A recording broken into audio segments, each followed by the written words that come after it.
下，等一下哦，等一下啊，我弄一下，是，哎 ，OK，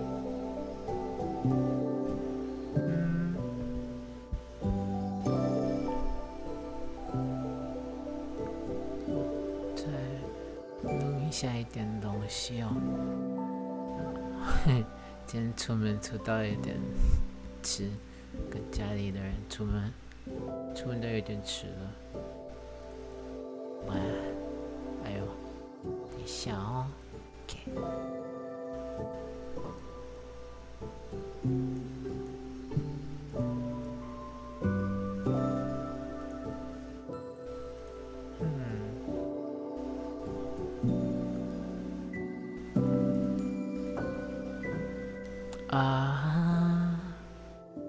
学校啊，对 ，sorry， 没有我，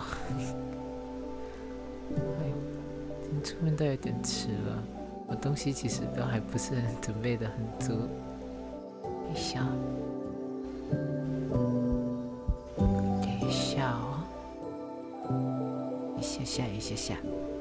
一下。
等一下啊 ，OK， 应该 ，Hello， 嘿，等一下啊，我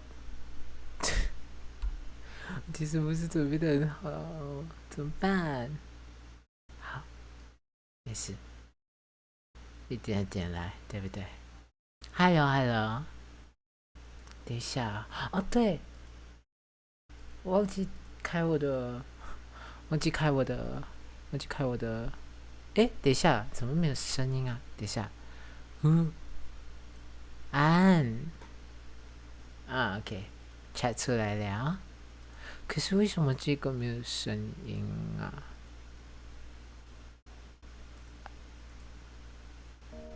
有了吗？有啦 ，nice， 声量好像有点大声，对不对？好，哇，我想一下哦，可能给他加一个 compressor 之类的。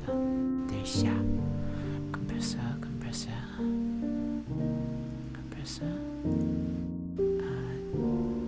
side chain source mic，tag 200， release 1000。Maybe like this， 可能这样吧，这样会比较好吗？有点忘了我当时是怎样设置的。嗨 ，Hello 管家，嗨哈利嘎，还有 Magic Game。今天就是来读书，没事。可是等一下我可能准备的不是很足，我需要再看一下。在哪？好，应该没事。好，没事。过后再弄。可是这样 BGM 会太大声吗？因为我看它的那个线条其实有点高，还是我讲话的声音比较低，可能哦。好，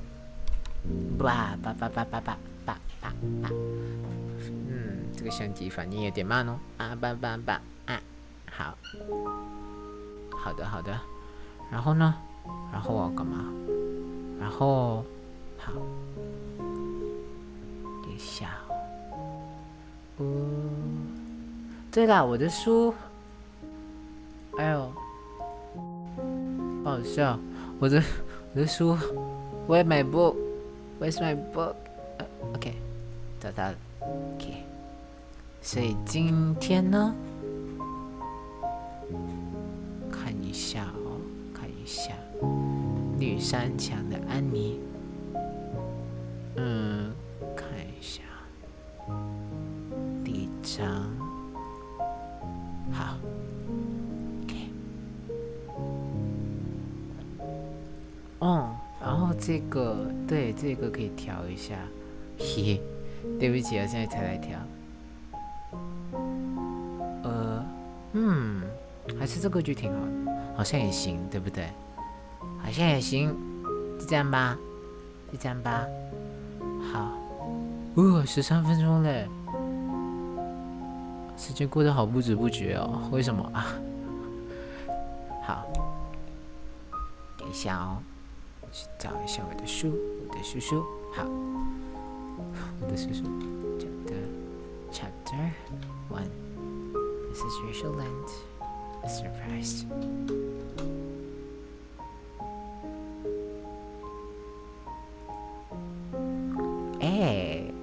有，对不对？好，我看一下。maybe。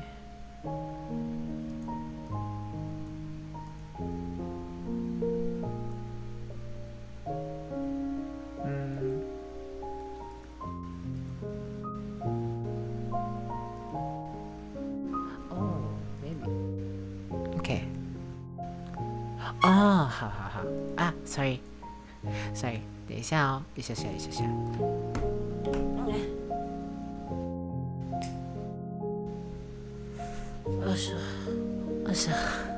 我去关掉了风扇，因为我很怕那个风声有点太大声。关掉了风扇，然后还要关什么？还要关这个，不然我的电脑有点支撑不住。好，应该会比较好了吧？好。还有，听清楚吗？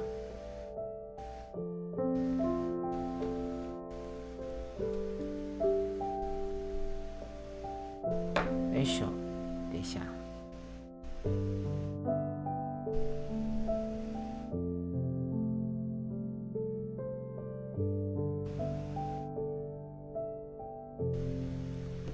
好，那我们就好，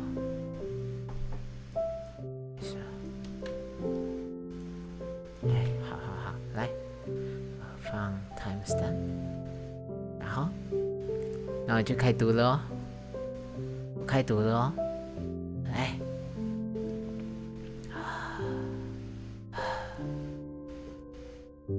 Chapter 1 Mrs. Rachel Lynde is surprised. Mrs. Rachel Lynde lived just where the Avonlea main road dipped down into a little hollow, fringed with alders and ladies' eardrops, and traversed by a brook that had its source just away back in the woods of the old Cuthbert place. It was reputed to be an intricate, headlong brook in its earlier course through those woods, with dark secrets of pool and cascade, but by the time it reached Lynn's Hollow, it was a quiet, well-conducted stream. For not even a brook could run past Mrs. Rachel Lynde's door without regard for decency and decorum. It probably was conscious that Mrs. Rachel Lynde was sitting at her window, keeping a sharp eye on everything that passed, from Brooks and children up, and that if she noticed anything odd or out of place, she would never rest until she had ferreted out the whys and wherefores thereof. There are plenty of people, in Avonlea and out of it, who can attend closely to their neighbor's business by dint of neglecting their own. But Mrs. Rachel Lynde was one of those capable creatures who can manage their own concerns and those of other folk into the bargain. She was a notable housewife. Her work was always done and well done. She ran the sewing circle, helped run the Sunday school, and was the strongest prop of the Church Aid Society and Foreign Missions Auxiliary. Yet, with all this, Mrs. Rachel found abundant time to sit for hours at her kitchen window, knitting cotton warp quilts. She had knitted 16 of them. As Avonlea housekeepers were wont to tell in odd voices, keeping a sharp eye on the main road that crossed the hollow and wound up the steep red hill beyond. Since Avonlea occupied a little triangular peninsula jutting out into the Gulf of St. Lawrence, with water on two sides of it, anybody who went out or of it or into it had to pass over that hill road and so run the unseen gauntlet of Mrs. Rachel's all-seeing eye. She was sitting there one afternoon in early June. The sun was coming in at the window, warm and bright. The orchard on the slope below the house was in a bridal flush of pinky white bloom, hummed over by a myriad of bees. Thomas Lynde, a meek little man whom Avonlea people called Rachel Lynde's husband, was sowing his late turnip seed on the hill field beyond the barn. Minamianan. And Matthew Cuthbert ought to have been sowing on his big red brook field, away over by Green Gables.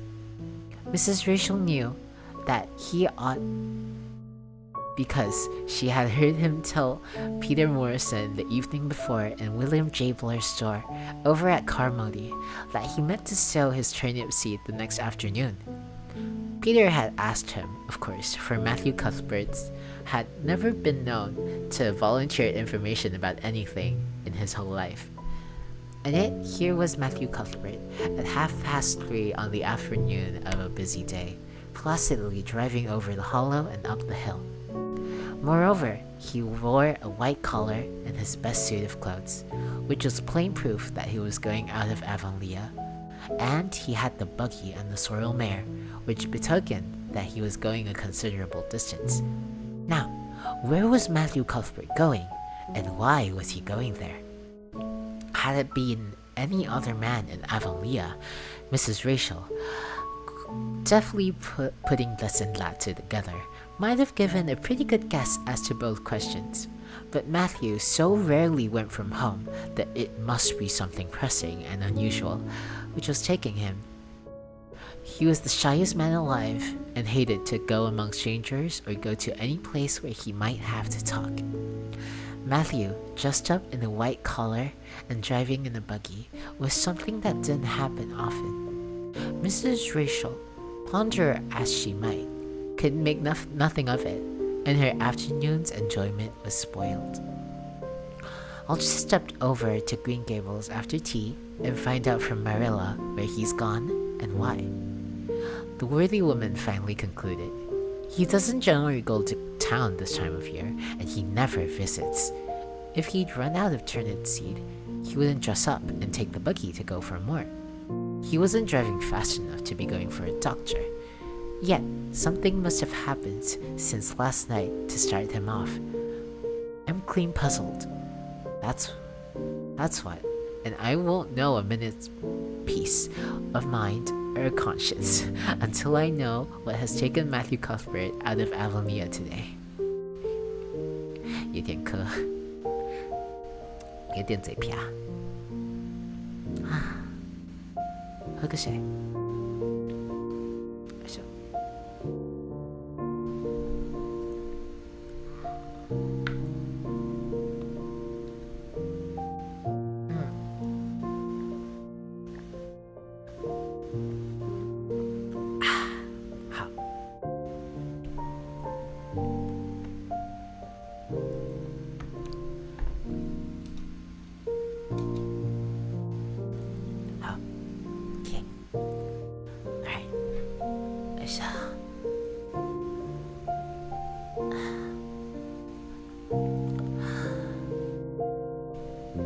Accordingly, after tea, Mrs. Rachel set out.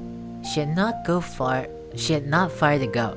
The big, rambling orchard embowered house where the Cuthberts lived was a scant quarter of a mile up the road from Lynde's Hollow. To be sure, the long lane made it a good deal further. Matthew Cuthbert's father, as shy and silent as his son after him, had got as far away as he possibly could from his fellow men without actually retreating into the woods when he founded his homestead. Green Gables was built at the furthest edge of his cleared land, and there it was to this day, barely visible from the main road, along which all the other Avonlea houses were so sociably situated. 一下子想不到怎么念这个词。头脑。好 ，Mrs. Rachel Lynde did not call living in such a place living at all. 记得喝水。好，我会注意的。今天不知道要读多少，尽量。It's just staying, that's what, she said, as she stepped along the deep-rutted, grassy-laned border with wild rose bushes. It's no wonder Matthew and Marilla are both a little odd, living away back here by themselves. Trees aren't much company, though dear knows if they were, there'd be enough of them.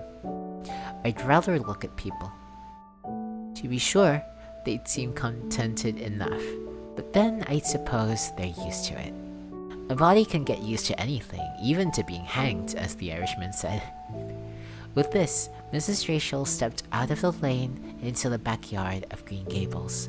Very green and neat and precise was that yard, set about one side with great patriarchal willows and on the other with prim Lombardies. Not a stray stick nor stone was to be seen, for Mrs. Rachel would have seen it if there had been. Privately, she was of the opinion that Marilla Cuthbert swept the yard over as often as she swept her house. One could have eaten a meal off the ground without overbrimming the proverbial peck of dirt. Mrs. Rachel rapped smartly at the kitchen door and stepped in when bidden to do so. The kitchen at Green Gables was a cheerful apartment, or would have been cheerful if it had not been so painfully clean as to give something of the appearance of an unused parlor. Its windows looked east and west. Through the west one, looking out on the backyard, came a flood of mellow June sunlight, but the east one, whence you got a glimpse of the hollow by the brook, was greened over by a tangle of vines. Here sat Marilla Cuthbert, when she sat at all, always slightly distrustful of sunshine, what seemed to her too dancing and responsible a thing for a world which was meant to be taken seriously. And here she sat now, knitting, and the table behind her was laid for supper.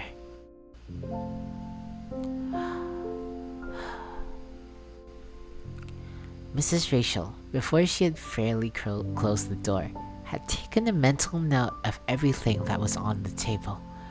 There were 3 plates laid, so that Marilla must be expecting one home with Matthew to tea.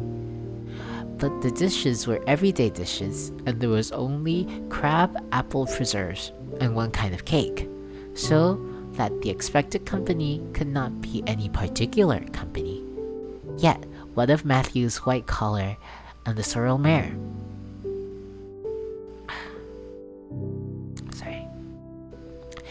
Mrs. Rachel was getting fairly dizzy with this unusual mystery about quiet and mysterious Green Gables. Good evening, Rachel. Sorry. Marilla. Good evening, Rachel. Marilla said briskly. This is a real fine evening, isn't it? Won't you sit down? How are your folks? Something for that lack of any other name might be called friendship existed, and had always existed between Marilla Cuthbert and Mrs. Rachel, in spite of, or perhaps because of, their dissimilarity. Marilla was a tall, thin woman with angles and without curves. Her dark hair showed some gray streaks and was always twisted up in a hard little knot behind 2 wire hairpins stuck aggressively through it. She looked like a woman of narrow experience and rigid conscience, which she was, but there was a saving something about her mouth, which, if it had ever been so slightly developed, might have been considered indicative of a sense of humor. "We're all pretty well," said Mrs. Rachel. "I was kind of afraid you weren't, though, when I saw Matthew starting off today. I thought maybe he was going to the doctor's." Marilla's lips twitched understandingly. She had expected Mrs. Rachel up. She had known that the sight of Matthew jaunting off so unaccountably would be too much for her neighbor's curiosity. "Oh no, I'm quite well, although I had a bad headache yesterday," she said. "Matthew went to Bright River. We're getting a little boy from an orphan asylum in Nova Scotia, and he's coming on the train tonight." If Marilla had said that Matthew had gone to Bright River to meet a kangaroo from Australia, Mrs. Rachel could not have been more astonished. She was actually stricken dumb for 5 seconds. It was unopposable that Marilla was making fun of her, but Mrs. Rachel was almost forced to suppose it. "Are you in earnest, Marilla?" she demanded, when her voice returned to her. "Yes, of course," said Marilla, as if getting boys from orphan asylums in Nova Scotia were part of the usual spring work on any well-regulated Avonia farm, instead of being an unheard innovation. Mrs. Rachel felt that she had received a severe mental jolt. She thought in exclamation points. A boy! Marilla and Matthew Cuthbert, of all people, adopting a boy. From an orphan asylum. Well, the world was certainly turning upside down. She'd be surprised at nothing after this. Nothing. "What on earth put such a notion into your head?" she demanded disapprovingly. "Was it been done without her advice being asked, and must perforce be disapproved?" "Well, we've been thinking about it for some time. All winter, in fact," returned Marilla. Mrs. Alexander Spencer was up here one day before Christmas, and she said she was going to get a little girl from the asylum over in Hopeton in the spring. Her cousin lives there. Mrs. Spencer has visited her and knows all about it, so Matthew and I have talked it over off and on ever since. We thought we'd get a boy. Matthew was getting up in years, you know. He's 60, and he isn't so spry as he once was. His heart troubles him a good deal, and you know how desperate hard it's going to be to get hired help. There's never anybody to be had but those stupid half-grown little French boys, and as soon as you get one broke into your ways and taught something, he's up and off to the lobster canneries or to the States. At first, Matthew suggested getting a homeboy, but I said no, flat to that. They may be alright, I'm not saying they're not, but no London street Arabs for me, I said. Give me a native born, at least. There'll be a risk, no matter who we get, but I'll feel easier in my mind and sleep sounder at nights if we get a born Canadian. So, in the end, we decided to ask Mrs. Spencer to pick us out one when she went over to get her little girl. We heard last week she was going, so we sent her word by Richard Spencer's folks at Carmody to bring us a smart, likely boy about 10 or 11. We decided that would be the best age. Old enough to be of some use in doing chores, and right off, and young enough to be trained up proper. We mean to give him a good home and schooling. We had a telegram from Mrs. Alexander Spencer today. The mailman brought her in from the station, saying they were coming on the 5:30 train tonight. So, Matthew went to Bright River to meet him. Mrs. Spencer will drop him off there. Of course, she goes on to the White Sands station herself. Mrs. Rachel prided herself on always speaking her mind. She proceeded to speak it now, having adjusted her mental attitude to this amazing piece of news. Well, Marilla, I'll just tell you plain that I think you're doing a mighty foolish thing. A risky thing, that's what. You don't know what you're getting. You're bringing a strange child into your house and home, and you don't know a single thing about him, nor his disposition is like, nor what sort of parents he's had, or how he's likely to turn out. Why, it was only last week I read in the paper how a man and his wife west of the island took a boy out of an orphan asylum, and he set fire to the house at night. Said it on purpose, Marilla, and nearly burnt them to a crisp in their beds. And I know another case when an adopted boy used to suck the eggs. They couldn't break him of it. If you had asked my advice in the matter, which you didn't do, Marilla, I'd have said, for mercy's sake, to not think of such a thing. That's what.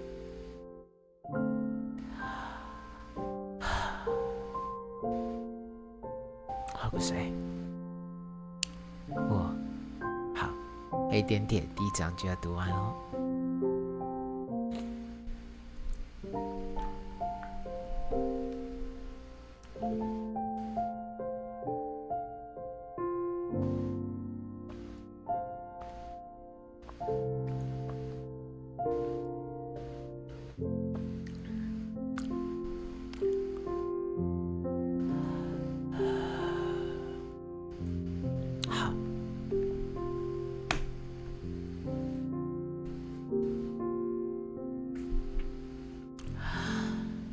This job's comforting seemed neither to offend nor to alarm Marilla.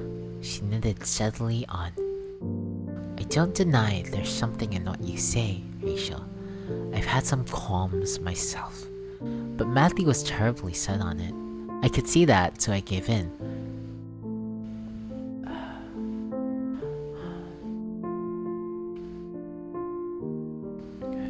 It's so seldom Matthew sets his mind on anything that when he does, I always feel it's my duty to give in. And as for the risk, there's risks in pretty near everything a body does in this world. There's risks in people having children of their own if it comes to that. They don't always turn out well. And Nova Scotia is right close to the island. It isn't as if we're getting him from England or the States. He can't much be different from ourselves. Well, I hope it will turn out all right, said Mrs. Rachel in a tone that plainly indicated her painful doubts. Only, don't say I didn't warn you if he burns Green Gables down or puts strychnine in the well. Strychnine? Strychnine in the well. Strychnine. I heard of a case over in New Brunswick, where an orphan asylum child did that, and the whole family died in fearful agonies. Only, it was a girl in that instance. Well, we're not getting girl, said Marilla, as if poisoning wells were a purely feminine accomplishment and not to be dreaded in case of a boy. I'd never dream of taking a girl to bring up. 有点嘴皮啊。I wonder at Mrs. Alexander Spencer for doing it. But there, she wouldn't shrink from adopting a whole orphan asylum if she took it to her head. Mrs. Rachel would have liked to stay until Matthew came home with his imported orphan, but reflecting that it would be a good 2 hours at least before his arrival, she concluded to go up the road to Robert's Bell and tell the news. It would certainly make a sensation second to none, and Mrs. Rachel dearly loved to make a sensation. So she took herself away, somewhat to Marilla's relief, for the latter felt her doubts and fears reviving under the influence of Mrs. Rachel's pessimism. Huh? Okay, I see. Well, of all things there ever were or will be, ejaculated Mrs. Rachel. 原来这个字可以这样用的。When she was safely out in the lane. It does really seem as if I must be dreaming. Well, I'm sorry for that poor young one. No mistake, Matthew and Marilla don't know anything about children, and they'll expect him to be wiser and steadier than his own grandfather. If he's ever had a grandfather, which is doubtful. It seems uncanny to think of a child at Green Gables somehow. There's never been one there, for Matthew and Marilla were grown up when the new house was built. If there ever were children, which is hard to believe when one looks at them, I wouldn't be in that orphan's shoes for anything. My, but I pity him, that's what. So said Mrs. Rachel to the wild rose bushes out in the fullness of her heart. But if she could have seen the child who was patiently waiting at Bright River Station at that very moment, her pity would have been deeper and more profound. 第一章读完了。等一下，突然间，为什么眼睛会痛啊？等一下，我闭个眼哦。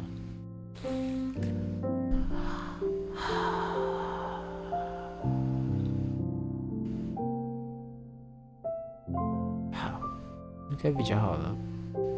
好 ，OK， 读完了第一章。第一章讲了什么？讲了什么呢？好，就是讲有一个叫 Rachel Lynde 的人，他有点八卦，他看到那个有一个叫 Matthew 的人，他就骑着马，带着马车，就这样出了城，算出城吗？还是出了镇？然后他出去了，然后他就可是这个人平时感觉不会这么走动，就是他是一个 I 人。这个 Matthew 是一个 I 人，所以这个 Rachel 他就好奇，为什么 Matthew 他穿的那么美，骑着马车是要去干嘛呢？他就好奇，他就八卦，他就跑去找了Matthew 的姐姐吗？还是妹妹？这个他去找了这个 Marilla， 在 Green Gables 的 Marilla， 他去找他。就为什么 Matthew 出城啊？ Marilla 就跟他说，因为我因为我们领养了一个小男孩。小男孩，你确定吗？很麻烦的，要是出什么麻烦，出了什么问题怎么办？没事，已经考虑过了。可是这样一讲 ，Marilla 好像又开始多想了，对不对？然后读这本小说的名，我们也知道，他们领养过来的不是一个小男孩。好，等一下我再喝口水。喝口水。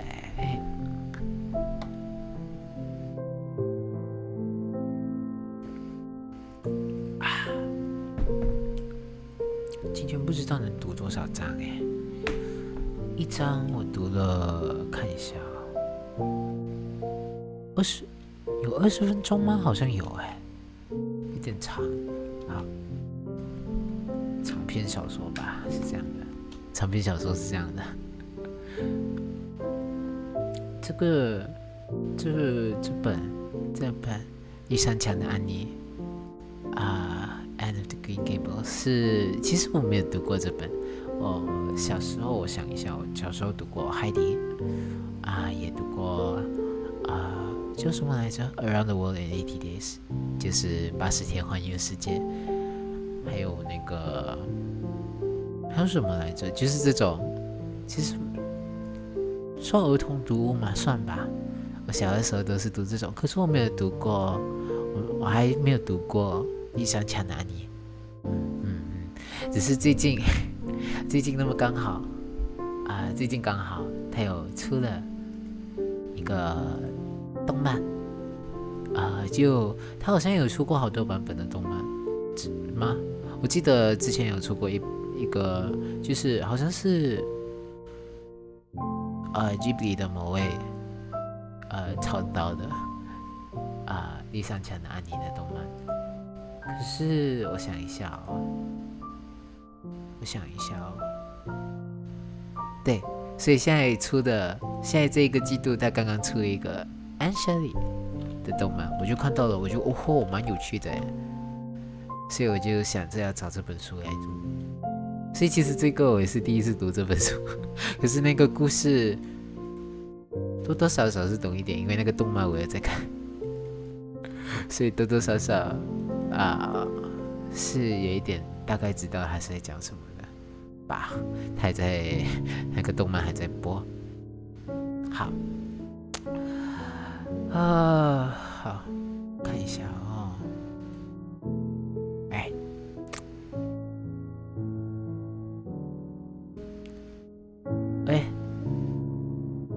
どこ？はい。Chapter 2.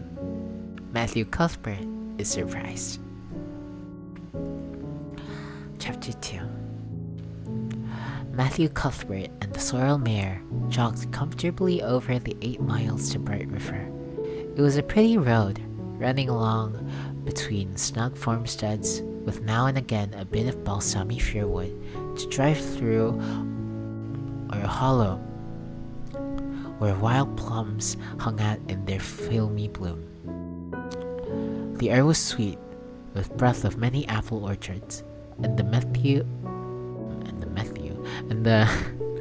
meadow sloped away in the distance to horizon mists of pearl and purple, while the little birds sang as if it were the one day of summer in all the year.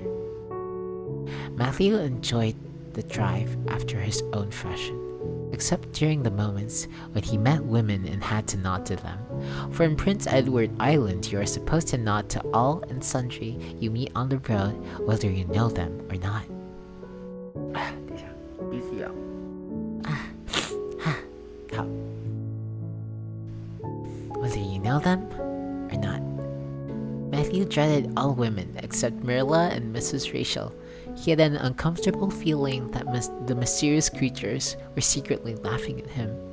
He may have been quite right in thinking so, for he was an odd-looking personage, with an ungainly figure and long iron grey hair that touched his stooping shoulders, and a full, soft brown beard which he had worn ever since he was 20. In fact, he had looked at 20 very much as he looked at 60, lacking a little bit of the grayness. When he reached Bright River, there was no sign of any train. He thought he was too early, so he tied his horse in the yard of the small Bright River Hotel and went over to the station house. The long platform was almost deserted, the only living creature in sight being a girl who was sitting on a pile of shingles at the extreme end. Wonder who that could be. Matthew, barely noting it was a girl, sidled past her as quickly as possible without looking at her. Had he looked, he could have hardly failed to notice the tense rigidity and expectation of her attitude and expression. She was sitting there, waiting for something or somebody. And since sitting and waiting was the only thing to do just then, she sat and waited with all her might and main. Matthew encountered the station master locking up the ticket office preparatory to go home for supper, and asked him if the 5:30 train would soon be along. The 5:30 train has been in and gone half an hour ago, answered that brisk official, but there was a passenger dropped off for you. A little girl. She's sitting out there on the shingles. I asked her to go to the ladies' waiting room, but she informed me gravely that she preferred to stay outside. There was more scope for imagination, she said. She's a case, I should say. I'm not expecting a girl, said Matthew blankly. It's a boy I've come for. He should be here. Mrs. Alexander Spencer was to bring him over from Nova Scotia for me. The station master whistled.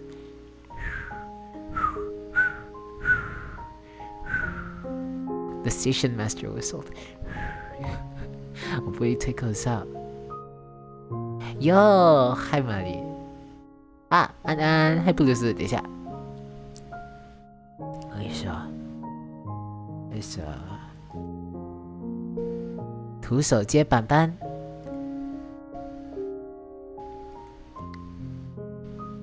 徒手接板板，你是个扳手了，哇呼！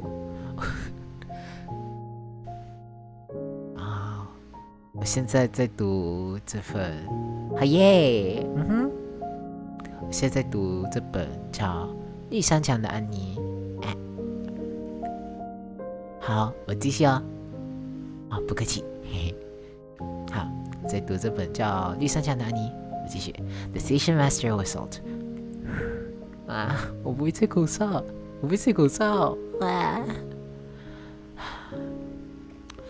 ，Guess there's some mistake, he said. Mrs. Spencer came off the train with that girl and gave her into my charge. Said you and her sister were adopting her from an orphan asylum and that you would be along for her presently. That's all I know about it, and I haven't gotten any more orphans concealed hereabouts.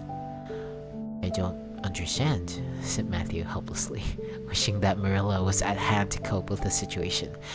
Well, you'd better question the girl, said the station master carelessly. I dare say she'll be able to explain.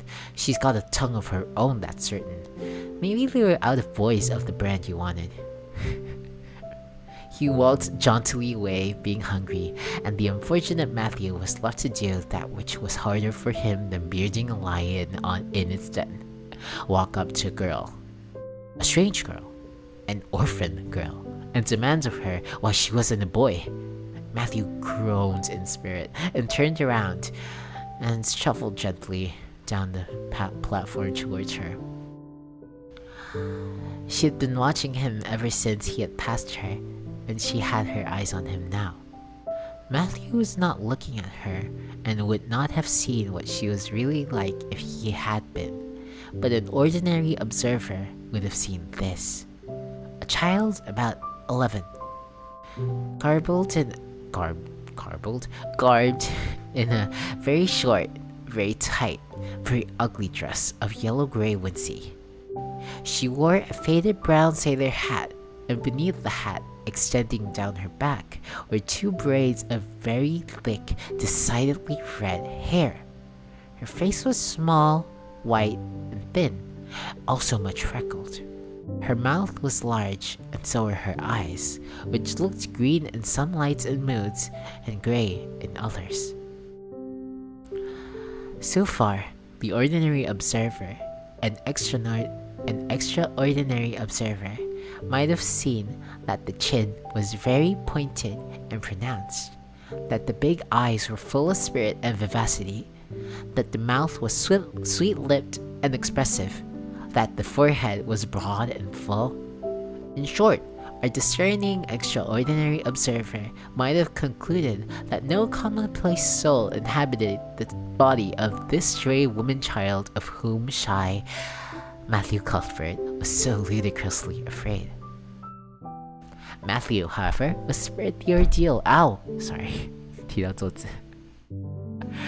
Matthew, however, was spared the ordeal of speaking first, for as soon as she had concluded that he was coming to her, she stood up, grasping with one thin brown hand the handle of a shabby, old-fashioned carpet bag. The other she held out to him. I suppose you are Mr. Matthew Cuthbert of Green Gables? She said in a peculiarly clear, sweet voice. I'm very glad to see you. I was beginning to be afraid you weren't coming for me, and I was imagining all the things that might have happened to prevent you. I had made up my mind that if you didn't come for me tonight, I'd go down the track to that big wild cherry tree at the bend and climb up to it to stay all night. I wouldn't be a bit afraid, and it would be lovely to sleep in the wild cherry tree, all white with bloom in the moonshine, don't you think? You could imagine you were dwelling in marble halls, wouldn't you? And I was quite sure you would come for me in the morning, if you didn't tonight.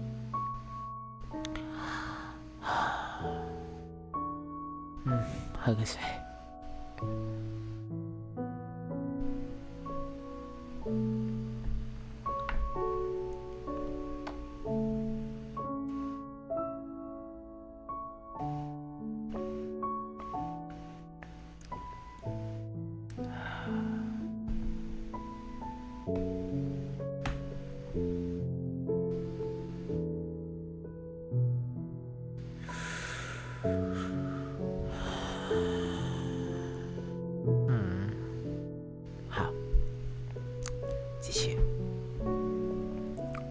Matthew had taken the scrawny little hand awkwardly in his.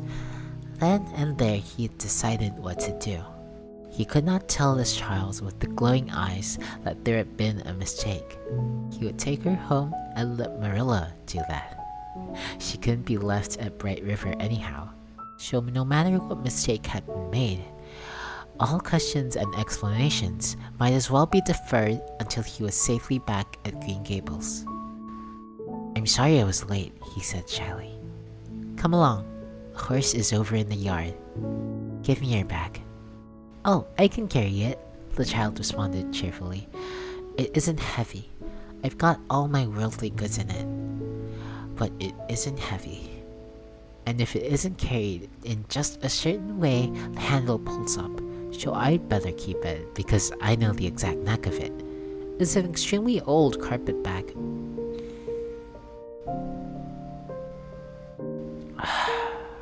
Okay. 等一下啊，这伴奏是不是有点大声啊？好。It's an extremely old carpet bag.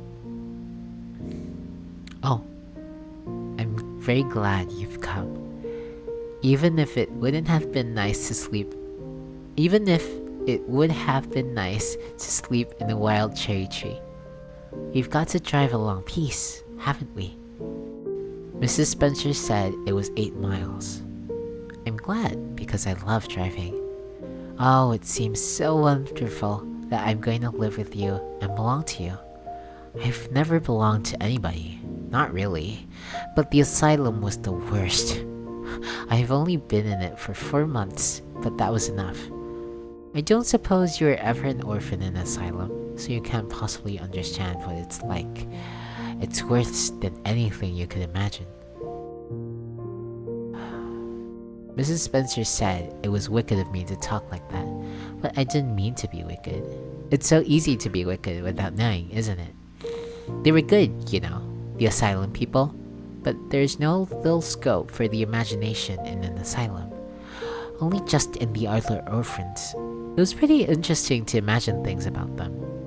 To imagine that perhaps the girl who sat next to you was really the daughter of a belted earl, who had been stolen away from her parents in her infancy by a cruel nurse who died before she could confess. I used to lie awake at nights and imagine things like that, because I didn't have time in the day. I guess that's why I'm so thin. I am dreadful thin, aren't I? There isn't a pick on my bones. I do love to imagine I'm nice and plump, with dimples in my elbows. With this, Matthew's companion stopped talking, partly because she was out of breath, and partly because they had reached the buggy.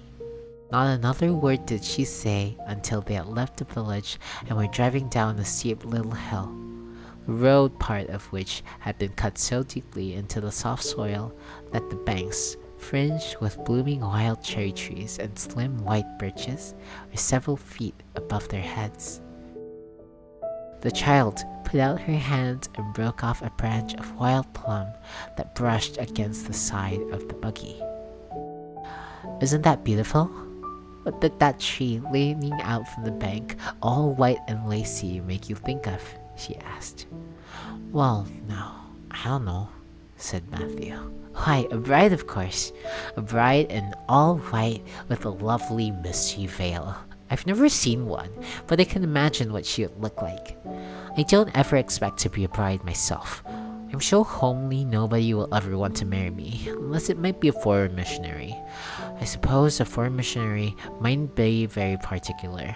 I do hope that someday I shall have a white dress. That is my highest ideal of earthly bliss. I just love pretty clothes, and I've never had a pretty dress in my life that I can remember of.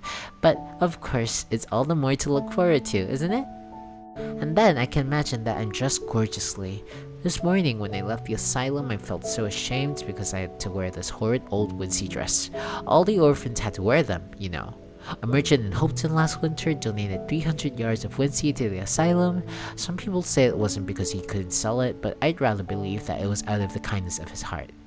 Wouldn't you? When we got on the train, I felt as if everybody must be looking at me and pitying me.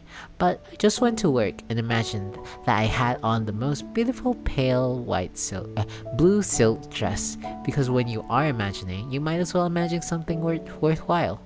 And a big hat, all flowers and nodding plumes, and a gold watch, and kid gloves and boots. I felt cheered up right away, and I enjoyed my trip to the islands with all my might. I wasn't a bit sick coming over in the boat. Neither was Mrs. Spencer, although she generally is. She said that she hadn't had time to get sick, watching to see if I didn't fall aboard. She said she never saw the beat of me for prowling about, but if I kept her from being seasick, it's a mercy I did prowl, isn't it? And I wanted to see everything that was to be seen on that boat, because I didn't know whether I'd have another opportunity. Oh, there are a lot more cherry trees, all in bloom. This island is the bloomiest place. I just love it already, and I'm glad I'm going to live here. I've always heard that Prince Edward Island was the prettiest place in the world, and I used to imagine I was living here, but I never really expected I would. It's delightful when your imaginations come true, isn't it? But those red roads are so funny. When we got into the train at Charlottetown and the red roads began to flash past, I asked Mrs. Spencer what made them red, and she said she didn't know, and for pity's sake not to ask her any more questions. She said I must have asked her 1,000 already. I suppose I had to. But how are you supposed to find out about things when you don't ask questions? And what does make roads red? Well, now, I don't know, said Matthew. Well, there is one of the things to find out sometime. Isn't it splendid to think of all the things there are to find out about? It just makes me feel glad to be alive. It's such an interesting world. It wouldn't be half so interesting if we knew all about everything, would it? There's no scope for imagination then, would there? But am I talking too much? People are always telling me I do. Would you rather I didn't talk? If you say so, I'll stop. I can't stop when I make up my mind to it, although it's difficult. Matthew, to his own surprise, was enjoying himself. Like most quiet folk, he liked talkative people when they were willing to do the talking themselves and did not expect him to keep up his end of it. But he had never expected to enjoy the society of a little girl. Women were bad enough in all conscience, but little girls were worse. He detested the way they had of sidling past him timidly, with sidewise glances as if they expected him to gobble them up at a mouthful if they ventured to say a word. That was the Avonlea type of well-bred little girl. But this freckled witch was very different, and although he found it rather difficult for his slower intelligence to keep up with her brisk mental process, he thought that he kind of liked her type of chatter. So, he said as shyly as usual, "Oh, you can talk as much as you like. I don't mind." "Oh, I'm so glad. I know you and I are going to get along fine. It's such a relief to talk when one wants to and not be told children to be seen and not heard. I've had that said to me a million times, if I have once. And people laugh at me because I use big words. But if you have big ideas, you should use big words to express them. Haven't you?" "Well, no, that seems reasonable," said Matthew. Mrs. Spencer said my tongue must be hung in the middle, but it isn't. It's firmly fastened at one end. Mrs. Spencer said your place was called Green Gables.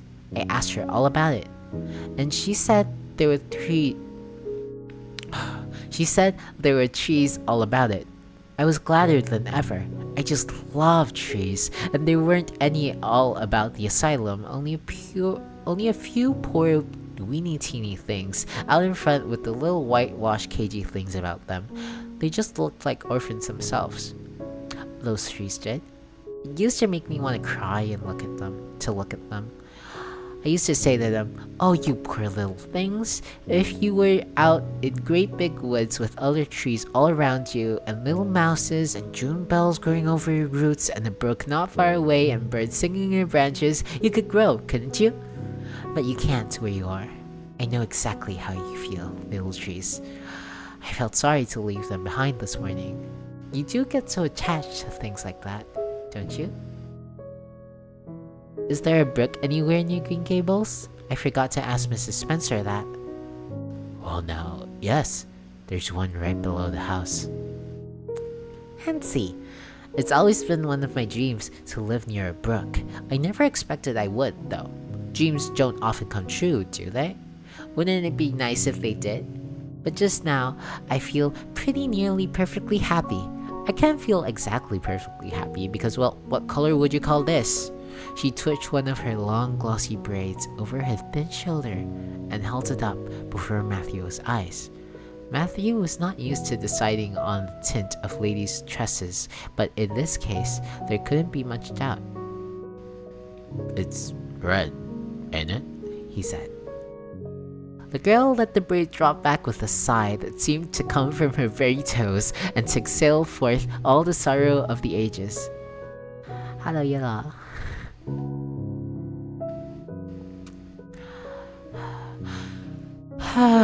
Yes, it's red, she said resignedly. Now you see why I can't be perfectly happy. Nobody who has red hair. Nobody could who has red hair. I don't mind the other things that much. The freckles and the green eyes and my skinniness, I can imagine them away. But I can imagine that I have a beautiful rose leaf complexion and lovely starry violet eyes, but I cannot imagine that red hair away. I do my best. I think to myself, now my hair is glorious black as the raven's wing, but all the time I know it's just a plain red and it breaks my heart. It will be my lifelong sorrow. I read of a girl once in a novel who had her lifelong sorrow, but it wasn't red hair. Her hair was pure gold, rippling back from her alabaster brow. What is an alabaster brow? I could never find out. Can you tell me? Good evening, Mr. Panda. Good evening. I could never find out. Could you tell me? Oh, no, I'm afraid I can't, said Matthew, who was getting a little dizzy. He felt as he had once felt in his rash youth when another boy had enticed him on the merry-go-round at the picnic. Well, whatever it is, it must have been something nice, because she was divinely beautiful. Have you ever imagined what it must feel like to be divinely beautiful? Well, no, I haven't, confessed Matthew ingenuously. I have, often, which is why which would you rather be if you had the choice? Divinely beautiful, or dazzlingly clever, or angelically good? Well, no, I don't know exactly. Neither do I. I can never decide, but it doesn't make much real difference, for it isn't likely I'll ever be either. It's certain I'll never be angelically good. Mr. Spencer says, "Oh, Mr. Cuthbert, oh, Mr. Cuthbert." That was not what Mrs. Spencer had said. Neither had the child tumbled out of the buggy, nor had Matthew done anything astonishing. They had simply rounded a curve in the road and found themselves in the avenue. The avenue, so called by the Newbridge people, was a stretch of road 400 or 500 yards long, completely arched over with huge, wide-spreading apple trees planted years ago by an eccentric old farmer. Overhead was one long canopy of snowy, fragrant bloom. Below, the boughs of air was full of purple twilight, and far ahead a glimpse of painted sunset sky shone like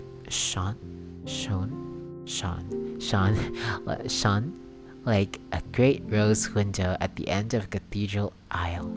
Its beauty seemed to strike the child dumb. She leaned back in the buggy, her thin hands clasped before her, her face lifted rapturously to the white splendour above. Even when they had passed out and were driving down the long slope to Newbridge, she never moved or spoke. Still, with rat's face, she gazed afar into the sunset west with eyes that saw vision trooping splendidly across that glowing background. Below Newbridge, a bustling little village where dogs barked at them and small boys hooted and curious faces peered from the windows, they drove. still in silence. When 3 more miles had dropped away behind them and the child had not spoken, she could keep silence, as was evident, as energetically as she could talk.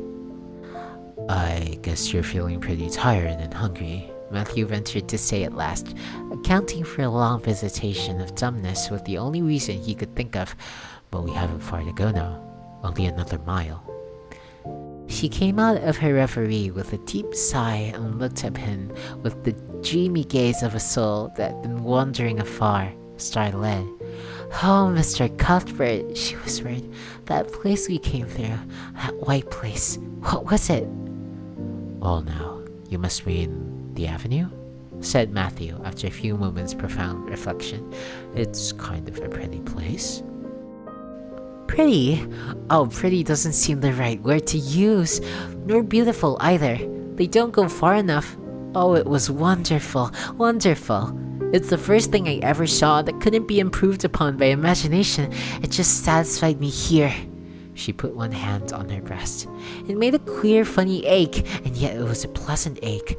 Did you ever had an ache like that, Mr. Cuthbert?" "Well, now I just can't recollect that I ever had."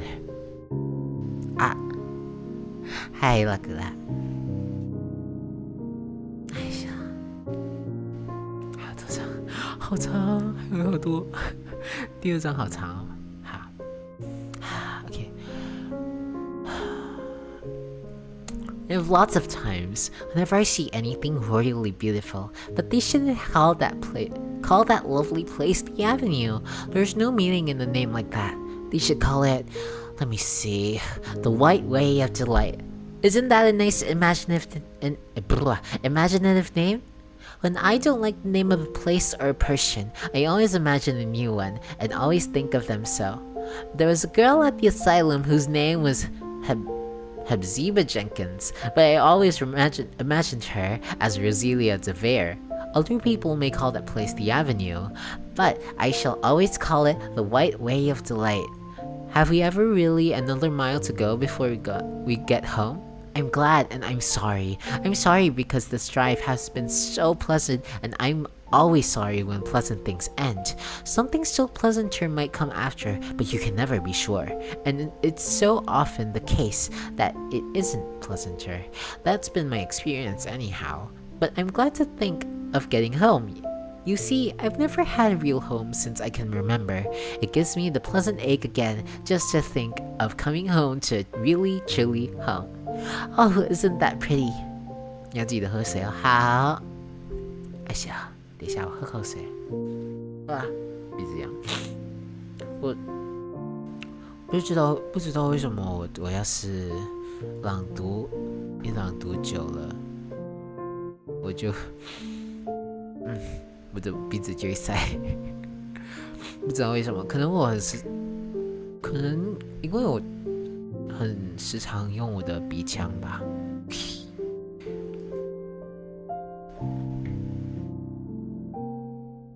等一下，我喝口水。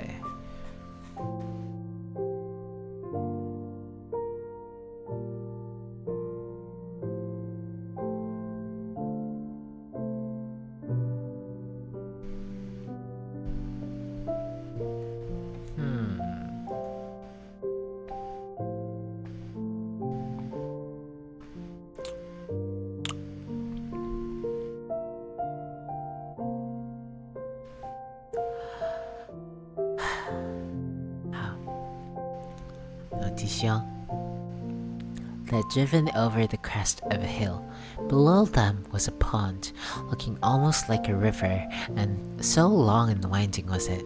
A bridge spanned it midway, and from there to its lower end, where an amber-hued belt of sandhills shut it in from the dark blue gulf beyond.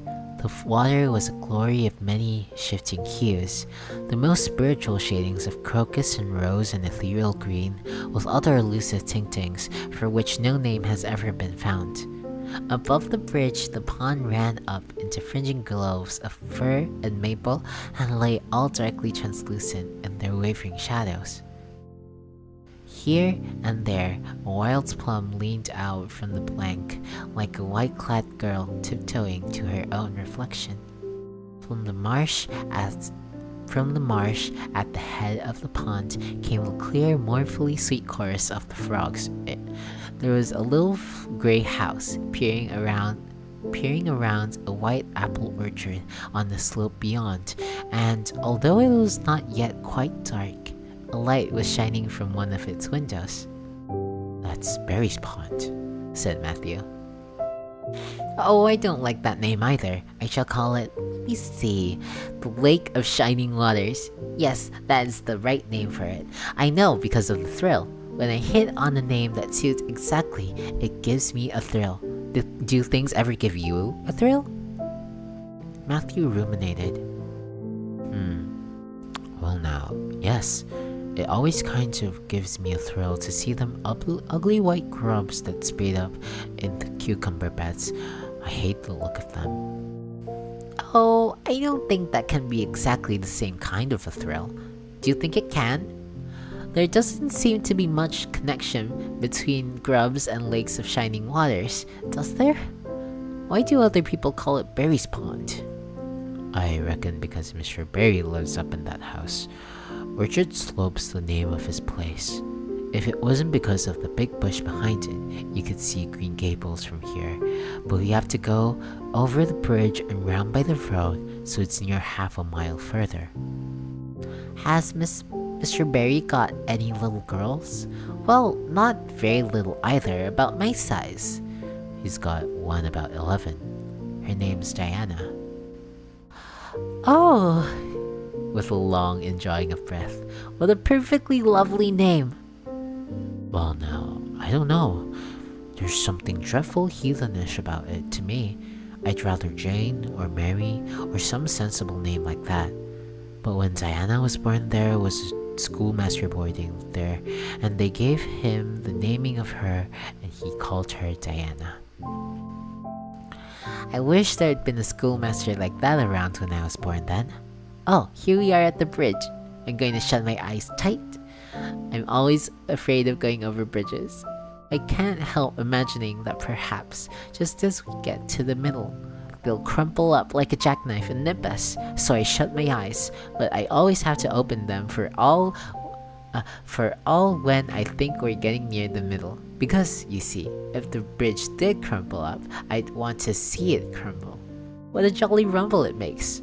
I always like the rumble part of it. Isn't it splendid? There are so many things to like in this world." "There, we're over. Now I'll look back. Good night, dear Lake of Shining Waters. I always say good night to the things I love, just as I would to people. I think they'll like it. The water looks as if it was smiling at me." When they had driven up the further hill, around the corner, Matthew said, "We're pretty near home now. That's Green Gables over." "Oh, don't tell me," she interrupted breathlessly, catching at his particularly raised arm and shutting her eyes that she might not see this gesture. "Let me guess. I'm sure I'll guess right." She opened her eyes and looked about her. They were on the crest of a hill. The sun had set some time since, but the landscape was still clear in the mellow afterlight. To the west, a dark church spire rose up against the marigold sky. Below was a little valley, and beyond a long, gently rising slope with snug farmsteads scattered along it. From one to another, the child's eyes darted, eager and wistful. At last, they lingered on one, away to the left, far back from the road, dimly white with blossoming trees in the twilight of the surrounding woods. Over it, the stainless southwest sky, a great crystal white star was shining like a lamp of guidance and promise. "That's it, isn't it?" she said, pointing. Matthew slapped the reins on the sorrel's back delightedly. "Well now, you guessed it. But I reckon Mrs. Spencer described it so as you could tell." "No, she didn't. She really didn't. All she said might just well have been about most of those other places. I hadn't any real idea what it looked like. But as soon as I saw it, I felt like it was home. Oh, it seems if I must be in a dream. Do you know? My arm must be black and blue from the elbow up, for I've pinched myself so many times today. Every little while, a horrible, sickening feeling would come over me, and I'd be so afraid that it was all just a dream. Then I'd pinch myself to see if it was real, until suddenly I remembered that even supposing it was only a dream, I'd better go on dreaming as long as I could, so I stopped pinching. But it is real, and we're nearly home. With a sigh of rapture, she relapsed into silence. Matthew stirred uneasily. He felt glad that it would be Marilla and not he who would have to tell this waif of the world that the home she longed for was not to be hers after all. They drove over Lynde's Hollow, where it was already quite dark, but not so dark that Mrs. Rachel could not see them from her window vantage, and up the hill and into the long lane of green gables. By the time they arrived at the house, Matthew was shrinking from the approaching revelation with an energy he did not understand. It was not of Marilla that he... It was not of Marilla or himself he was thinking, or of the trouble this mistake was probably going to make for them, but of the child's disappointment. When he thought of that rapt light being quenched in her eyes, he had an uncomfortable feeling that he was going to assist at murdering something, much the same feeling that came over him when he had to kill a lamb or calf or any other innocent little creature. The yard was quite dark, and as they turned into it, the poppy leaves were rustling silkily all around it. "Listen to the trees talking in their sleep," she whispered as he lifted her to the ground. "What nice dreams they must have." Then, holding tightly to the carpet bag, which contained all her worldly goods, she followed him into the house. Chapter 2。 然后看一下第3章也蛮长的，我觉得我今天可能就读3章读3章都要2个小时比我想象中的也长了一点点。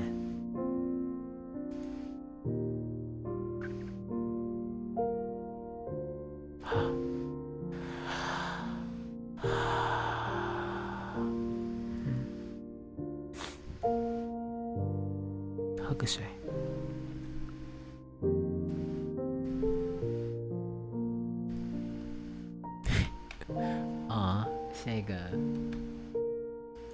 下一章的题目好可爱啊！因为第一章是 Rachel Lynde surprised， 因为 Rachel 就是那个八卦一点的那个邻居，他 surprised， 因为他看到英文小说都挺长的啊哈，这个绿山墙的安妮应该算是长篇吗？应该算是长篇小说。第一章叫 Rachel Lynde surprised， 第二章叫我感觉要是我感觉念了英文了过后，我的口音会变得有点奇怪，不知道为什么，就变得很不知道感觉怪怪的。会需要一点点时间才可以按稍微调整回来一点。But anyway，第二章就是 Matthew Cuthbert is surprised， 就是那个 Matthew 他看到怎么是女的，为什么是女孩子？然后第三章的名字是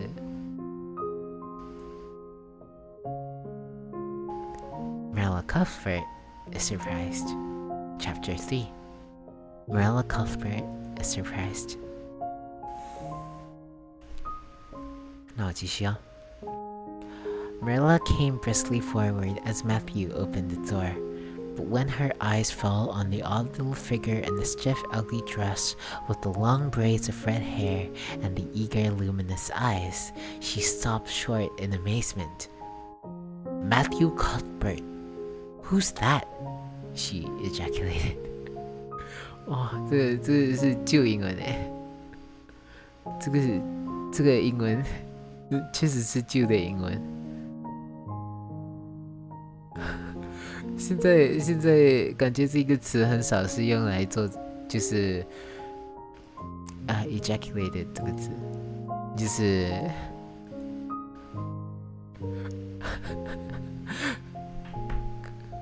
是它这里的意思是就是惊叹，不算是吧？等一下我看一下哦，它中译版的话它是这样写的，中译版的话是。它的中译版，它是对不对？就是我在读这篇的时候，我看到我在读这篇的时候，他之前也是有用过这个词，就是他用的意思是他喊，就是可能用现在比较常用的的字来平替的话，可能是 she exclaimed。对吧？或者是 she shouted, or she demanded, or she screamed shrilly or something, right? 可是这里他用 she ejaculated， 然后我念出来的时候 I'm like oh, OK， 那个不用紧，字的意思都是会改变的，对不对？不过我刚刚我也稍微去查了一下，还是有。确实字典还是有这样的写法的，可是 still 念出来的时候有点莫名的羞耻感。继续 Where's the boy? There wasn't any boy, said Matthew wretchedly. There was only her. He nodded at the child, remembering he had never even asked her name. No boy?But there must have been a boy, insisted Marilla. We sent word to Mrs. Spencer to bring a boy. Well, she didn't. She brought her. I asked the station master, and they had to bring her home. She couldn't be left there, no matter where the mistake had come in. Well, this is a pretty piece of business, ejaculated Marilla. 我小学生哦。小学生哦，好 ，Hi Floss，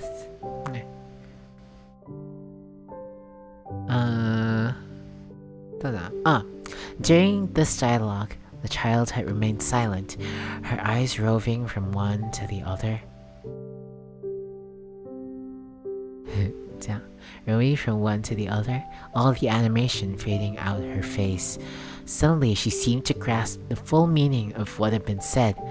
Dropping her precious carpet bag, she sprang forward a step and clasped her hands. You don't want me, she cried. You don't want me because I'm not a boy. I might have expected it. Nobody ever did want me. I might have known it was all too beautiful to last. I might have known nobody really did want me. Oh, what shall I do? I'm going to burst into tears. Burst into tears she did, sitting down on the chair by the table, flinging her arms out upon it and burying her face in them. She proceeded to cry stormily. Marilla and Matthew looked at each other deprecatingly across the stove. Neither of them knew what to say or do. Finally, Marilla stepped lamely into the breach. Well, there's no need to cry about it. Yes, there is need. The child raised her head quickly, revealing a tear-stained face and trembling lips. You would cry too if you were an orphan and had come to a place you thought was going to be home and found that they didn't want you because you weren't a boy. Oh, this is the most tragical thing that's ever happened to me. Something like a reluctant smile, rather rusty from long disuse, mellowed Marilla's grim expression. Well, don't cry anymore. We're not going to turn you out of doors tonight. You'll have to stay here until we investigate this affair. What's your name? The child hesitated for a moment. Will you please call me Cordelia? She said eagerly. Call you Cordelia? Is that your name? No, it's not exactly my name, but I would love to be called Cordelia. It's such a perfectly elegant name. I don't know what on earth you mean. If Cordelia isn't your name, what is? Anne Shirley reluctantly faltered forth the owner of that name. But oh, please do call me Cordelia. It can't matter much to you what you call me if I'm going to be here a little while, can it? And Anne is such an unromantic name. Unromantic fiddlesticks, said the unsympathetic Marilla. Anne is a real good, plain, sensible name. You've had no need to be ashamed of it. Oh, I'm not ashamed of it, exclaimed Anne. Only I like Cordelia better. I've always imagined that my name was Cordelia. At least I always have of late years. When I was young, I used to imagine it was Geraldine, but I like Cordelia better now. But if you call me Anne, please call me Anne spelled with an E. What difference does it make how it's spelled? Asked Marilla, with another rusty smile as she picked up the teapot. Oh, it makes such a difference. It looks so much nicer when you hear a name pronounced. Can't you always see it in your mind, just as if it was printed out? I can. An A-N-N looks dreadful, but A-N-N-E looks so much more distinguished. If you only call me Anne, spelled with an E, I shall try to reconcile myself to not being called Cordelia.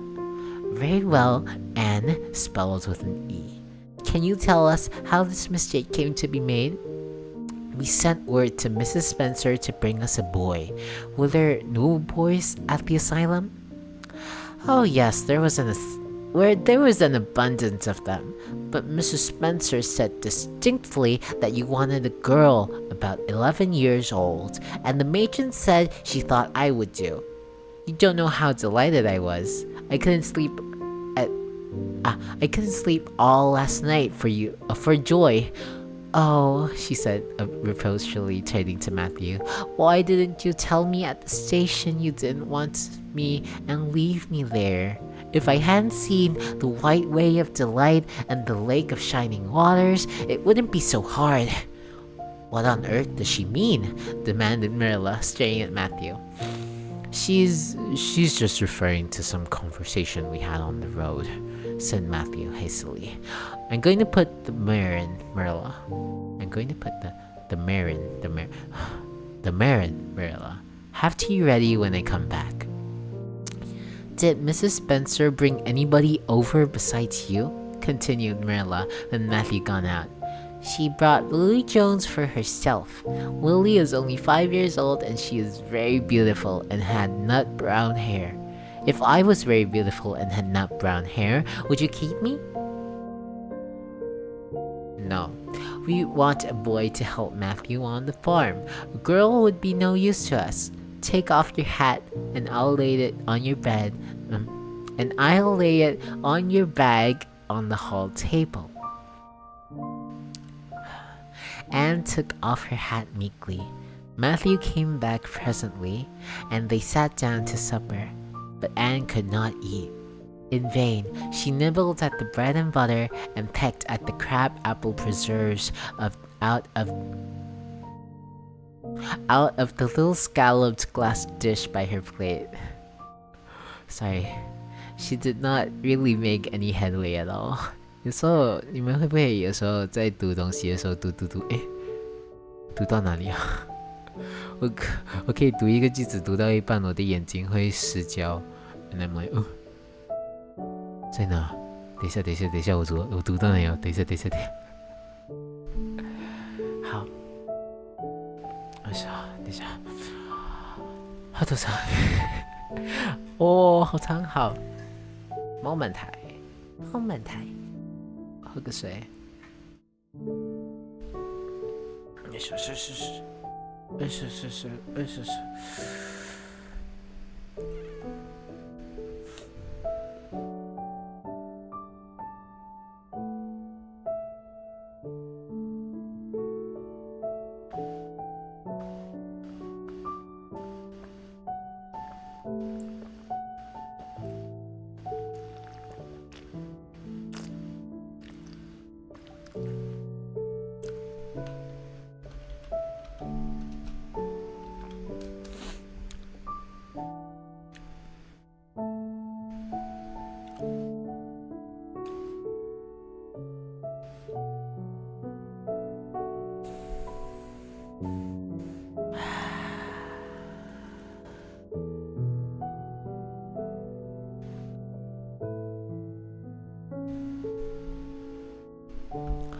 You're not eating anything, said Marilla sharply, eyeing her as if it were a serious shortcoming. Anne sighed. I can't. I'm in the depths of despair. Can you eat when you are in the depths of despair? 眼睛累了，闭眼睛1分钟。等一下，好，好像也好，好像也挺好。好，等一下，叫我set一下timer。1分钟啊。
哇 ，OK，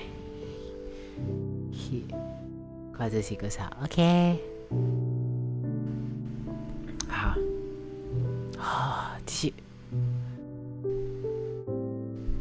I've never been in the depths of despair, so I can't say, responded Marilla. Weren't you? Well, did you ever try to imagine you were in the depths of despair? No, I didn't.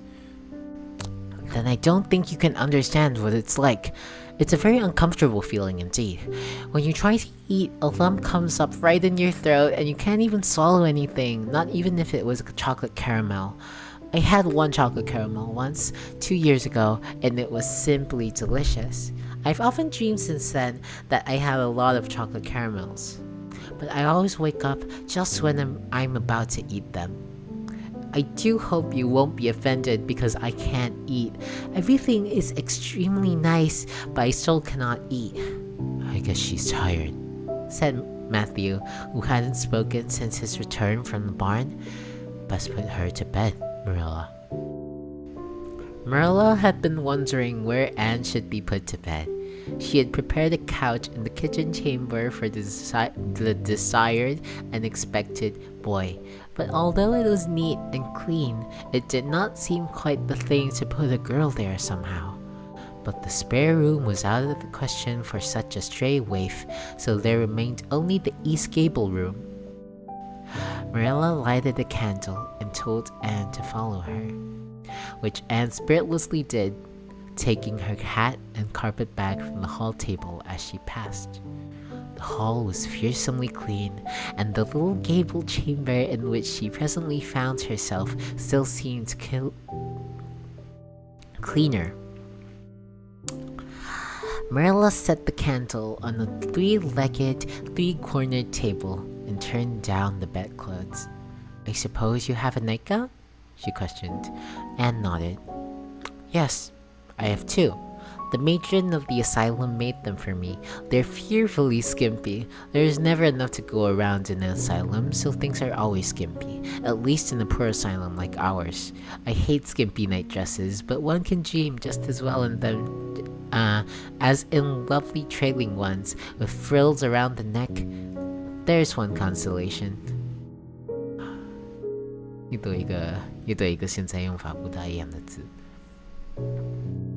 Well, undress as quick as you can and go to bed. I'll come back in a few minutes for the candle. I daren't trust you to put it out yourself. You'd likely set the place on fire. When Marilla had gone and Anne looked around her wistfully, the whitewashed walls were so painfully bare and staring that she thought they might ache over her own bareness. The floor was bare too, except for a round braided mat in the middle such as Anne had never seen before. In one corner was the bed, a high old-fashioned one with 4 dark low-turned posts. In the other corner was the aforesaid 3-cornered table, adorned with a fat red velvet pincushion, hard enough to turn the point of the most adventurous pin. Above it hung a little 6x8 mirror. Midway between table and bed was the window, with an icy white muslin frill over it, and opposite was the washstand. The whole apartment was of a rigidity not to be described in words, but which sent a shiver to the very marrow of Anne's bones.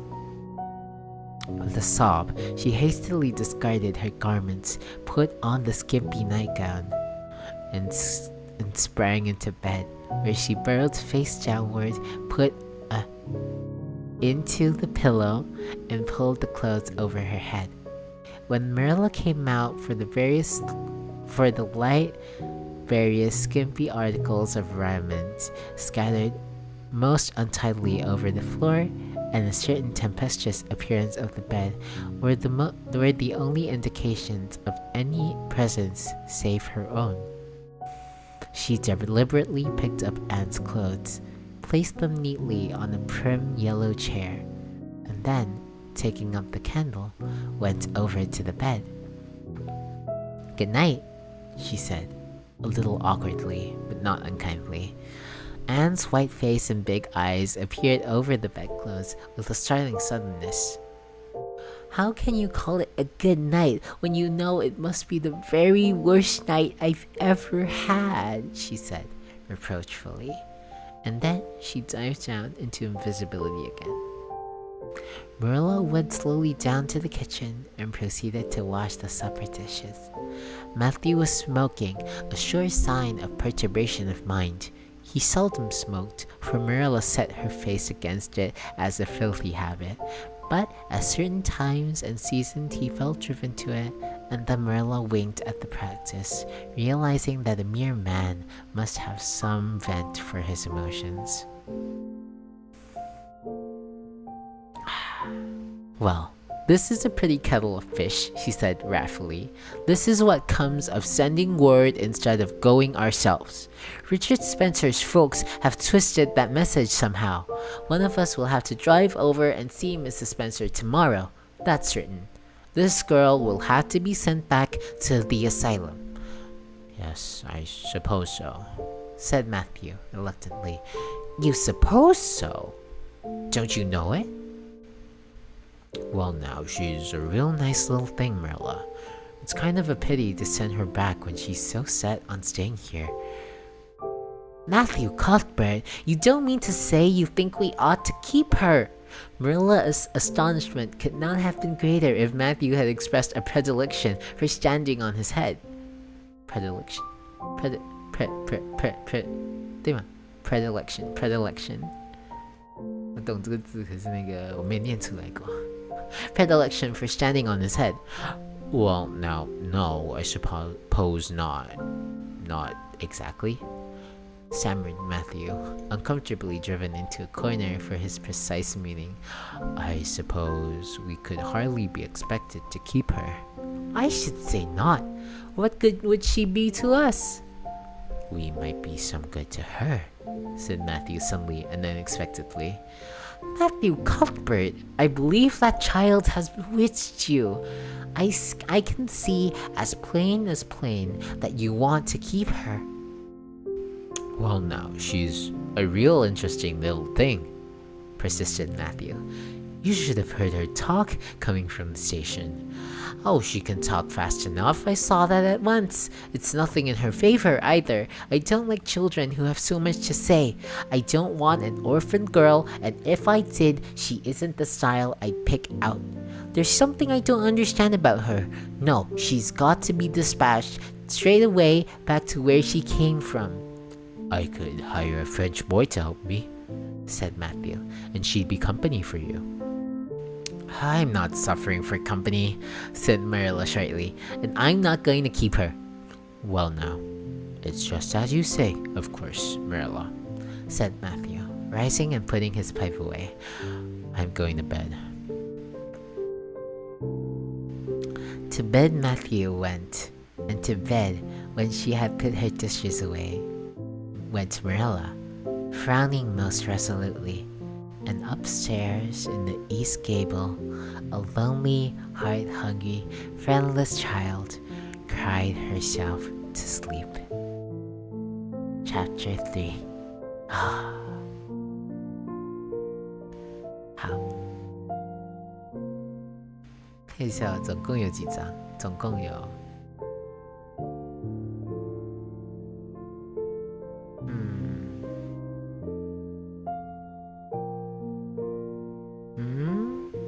XX 的意思是30吗？看一下我知道 X 是XX 是20吗？好 XXX 好，I see， 是差不多30，不对啊，还有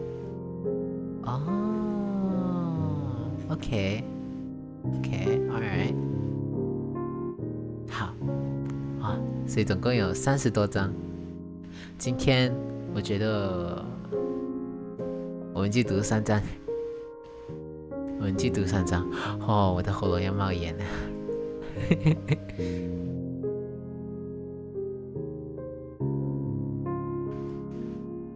喝个水。好，我觉得今天就读到这里。喝个水。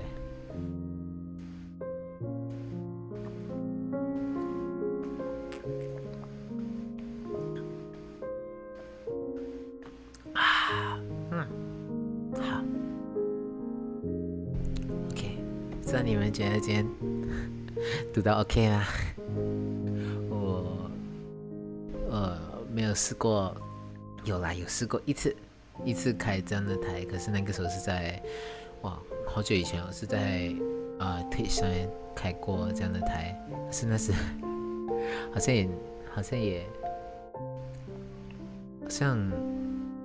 一个人在听，所以这个姑且算，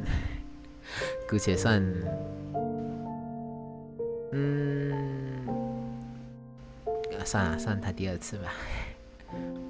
没有试过，有试过，可是没有试过读那么久。我那时读一点点，我就好累哦，我就没有读了。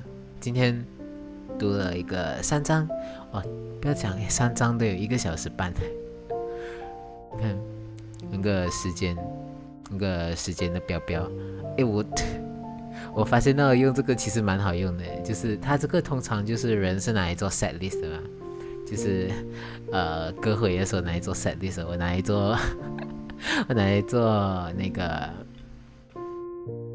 叫什么？我拿来做朗读台的那个标题，感觉好像也蛮不错啊，对不对？嘿，我超聪明的，嘿嘿。OK，so 今天我就读到这里。我觉得我可能这个我应该不是可以很时常做，因为好费喉咙哦，我觉得我应该会每个星期天同一个时间，我觉得应该是可以的。每个星期天晚上9点，我下一次我也是会继续读这本《Anne of the Green Gables》对，嘿嘿。这次我过后我要再去听一下我的音量那些有没有调好嘞。我会不会我的音乐太大声，还是我的声音太小声，还是这样？还是 I don't know。可是我过后我再去复一下盘，然后希望可能可以拿来，就是睡不着的时候，就是如果有谁睡不着的时候，因为都有留档嘛，可以来听听一下。就当在听睡前故事。因为我自己也是蛮时常睡不着的，就比如说昨天晚上，我翻来覆去睡不着，还可以，好等一下我抓个眼，哎呦，我每次我抓我的鼻子的时候，我感觉好像我的 left UD 在被打一样。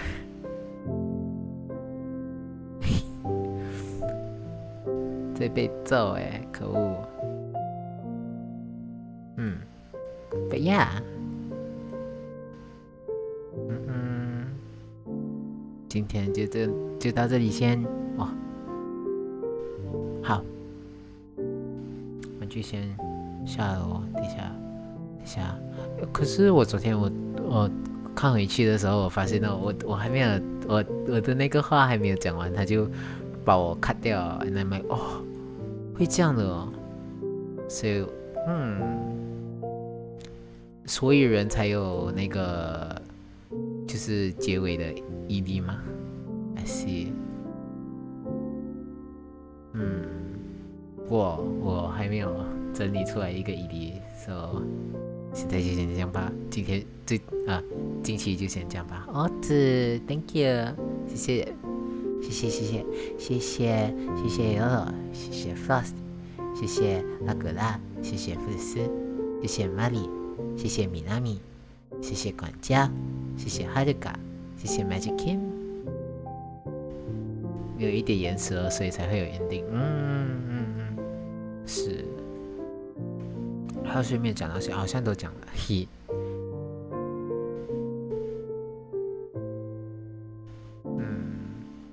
好。谢谢管家。就蛮好的。谢谢那些今天在这里挂住的人。谢谢，多谢捧场。好，